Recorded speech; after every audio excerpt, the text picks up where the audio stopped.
అయితే తెలియదు కాబట్టి మంత్రం ఎలా పలకాలి, మంత్రం ఎలా పలకాలి భగవంతుడు అని చెప్పేసి మరి ఆ రామయ్య తండ్రిలో శ్రీమన్నారాయణలో ఊళ్ళో ఉంటారంటారు కదా. మంత్రం ఎలా పలకాలి నాకు తెలియట్లేదయ్యా, మంత్రం ఎలా పలకట్లేదు, నాకు రావట్లేదు, కొన్నాటి కూడా మంత్రం రాకపోతే నాకు ఏదైనా శిక్ష విధిస్తారేమో, మంత్రం ఎలా పలకాలి అని ఆయన సద్భావంతో కూర్చొని ఆలోచిస్తూ కూర్చునంట. ఒక 5 సంవత్సరాల పిల్లవాడు వచ్చి ఒక్కొక్క అక్షరం మంత్రం నేర్పిస్తున్నాడంట. ఒక్కొక్క అక్షరం మంత్రం నేర్పిస్తూ ఉంటే ఆ పిల్లవాడు చెప్పేసరికి నాకు ఎంతో అద్భుతంగా మంత్రం వచ్చిందయ్యా, నేను మంత్ర సాధనలో ఉన్నాను, మరి ఆ పిల్లవాడు చెప్పంగానే నాకు మంత్రం వచ్చింది, ఏంటి నా నోరు ఇంత స్పష్టంగా తిరుగుతుంది ఏంటి అని చెప్పేసి అనుకున్నాను.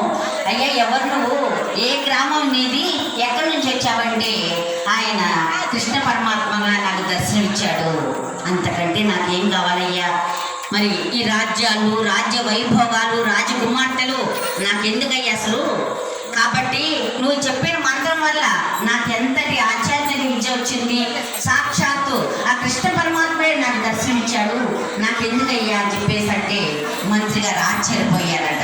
చూడండి, ఆయన దొంగగా ఉండి కనీసం ఏంటి ఆ డబ్బుల కోసము ఎట్లా మంత్రం చేయాలి అంటేనే భగవానుడు వచ్చి నేర్పించాడు. మనం ప్రయత్నపూర్వకంగా ఒక్క అడుగు రామాలయం దగ్గరికి వద్దాం అనుకుంటే రామయ్య తండ్రిని మన్ని 100 మెట్లు ఎక్కించగలడు కదా. ఒక్క అడుగు భగవన్నామం చేద్దాము. ఇంతగా మంత్రం ఏంటయ్యా అంటే హరే రామ హరే రామ రామ రామ హరే హరే, హరే కృష్ణ కృష్ణ కృష్ణ హరే హరే. ఈ ఒక్క మంత్రము ఎట్లా పలకాలంటే సాక్షాత్ కృష్ణ భగవానుడి వచ్చి నేర్పించాడట. కాబట్టి మన మనస్సు సంకల్పం, ఈరోజు టీవీ చూద్దాం అనుకుంటే సీరియల్ రేపు ఏమైపోతుందని ఆ ధ్యాసలో వెళ్ళిపోతాం.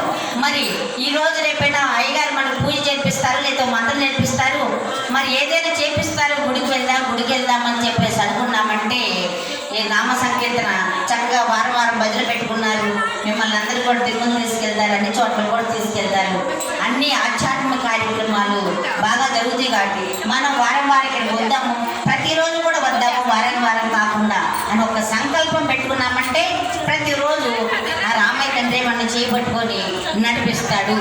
ఎందుకు ఒక దొంగనే ఒక మెట్టెక్కించగలండి. ప్రయత్నపూర్వకంగా మనం మనసు సంకల్పంలో పెట్టుకుంటే ఎందుకు మనకి రాడండి రామయ్య తండ్రి, వస్తాడు. కాబట్టి మనం ప్రయత్నపూర్వకంగా ప్రతిరోజు కూడా దేవాలయం వద్దాం. జయ శ్రీరామ్, జయ శ్రీరామ్. ఇంకొక 5 నిమిషాలు చెప్పుకుందాం. భద్రాచలం రామదాసు గురించి